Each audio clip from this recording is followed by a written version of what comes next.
చూడండి, ఈ ఏరియాలోకి వచ్చాను. ఇవన్నీ కోళ్ళ ఫారాలు. ఇక్కడ ఈ ఏరియా లోపల హౌస్లు ఉన్నాయి.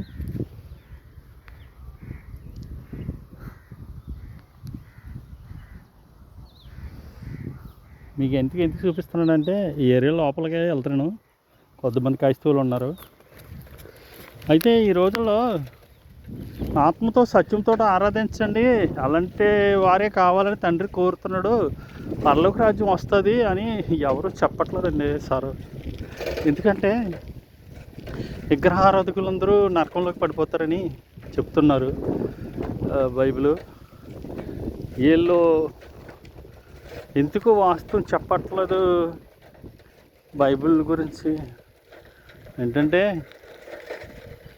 డిబ్బి పెడతారు, అక్కడ యేసుక్రీస్తుని విగ్రహారాధన చేసేస్తున్నారు, వెనకాల వీధిలోకి వెళ్ళి వస్తారు. ఇలాగా చేసి చాలామందిని పాడు చేస్తున్నారు, నరకని తీసుకెళ్ళిపోతున్నారు. విగ్రహారాధకులు అందరూ వెళ్ళిపోవటాను ఉందరు అని ప్రకటన 15లో చెప్పాడు, 22:15లో. వీళ్ళు సత్యం చెప్పట్లా, అబద్ధమే చెప్తున్నారు.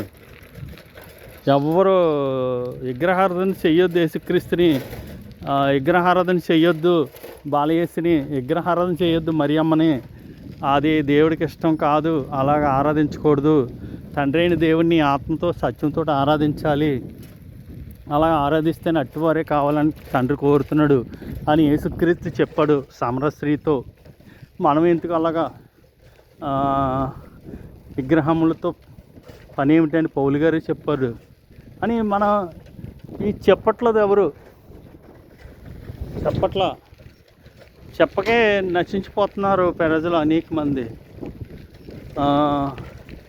ఎందుకంటే ఇశ్రాయేలు ప్రజలు అరణ్యంలో రాలిపోయారు, సంహరింపబడ్డారు, విగ్రహారాధన చేసి తిని తాగి సుఖించి. కొరింథీయులకు రాసిన మొదటి పత్రికలో 10వ అధ్యాయం చదవండి, అక్కడ 4-5 వచనములు ఉంటాయి, మీకు తెలుస్తుంది. అలాగే కొరింథీయులకు రాసిన 2వ పత్రికలు చూడండి, 6వ అధ్యాయం చూడండి, అక్కడ 6:6లోను మీకు తెలుస్తుంది. దేవుని ఆలయముకును విగ్రహములకు ఏమీ పొత్తుగా మనం చేయగలిగిన దేవుని ఆలయం అన్నాం కదా, అందుకు దేవుడు ఎలాగా చలవిస్తున్నాడు అని. ఇక్కడ ఉన్నారు క్రైస్తవులు, ఇక్కడికి వెళ్తాను. విగ్రహములకి దూరంగా పారిపోండి అని యోహాను గారు చెప్పాడు. క్రైస్తవులారా మీరు అలా చేయకండి అని. ఈ రోజుల్లో అలా చేస్తున్నారు చాలామంది. ఎందుకు మరి అలా చేసి నరకానికి వెళ్ళిపోతున్నారు. ఇంత ఎండని, నా బాధ్యత అది, ఎండ ఉంది తప్పదు, నా బాధ్యత. చూడండి, ఇక్కడ ఆ కారు ఉంది చూసారా, అదే వాళ్ళకి చెప్పాలి.